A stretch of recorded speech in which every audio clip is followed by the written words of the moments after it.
Une nouvelle fois, je vais vous parler de la base aérienne de Châteaudun, puisque vous savez que en novembre 2019, on a fini d'élaborer un document qui s'appelle un contrat de restructuration de site de défense, qui a d'ailleurs été signé, c'est une date symbolique, le 31 décembre 2019 pour 5 années.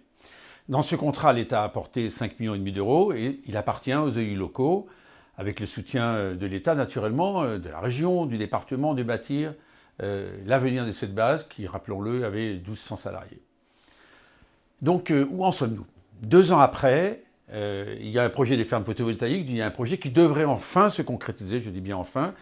88 hectares, 100 mégawatts, ce sont des ressources pour le territoire, ça participe à la transition écologique. J'ai juste un regret, c'est qu'on ait attendu tant de temps pour signer, pour déposer ce dossier, donc pour en avoir le permis de construire.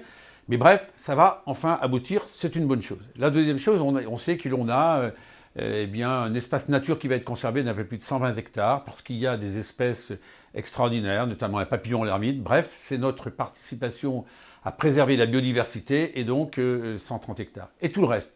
Du reste, on gardera la piste, naturellement, mais on sait, puisque la direction générale de l'aviation civile a été très claire, il n'y aura jamais d'aviation commerciale à Châteaudun.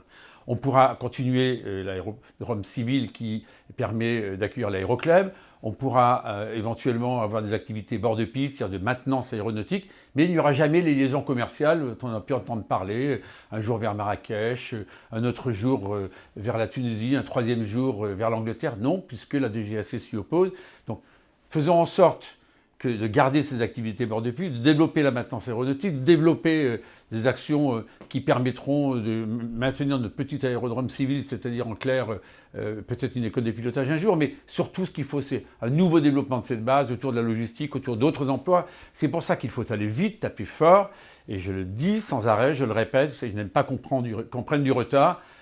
3 groupes ont enfin répondu sur l'ex-hippodrome. Il faut maintenant trancher, et trancher surtout en faveur des projets qui nous rapporteront le plus d'emplois.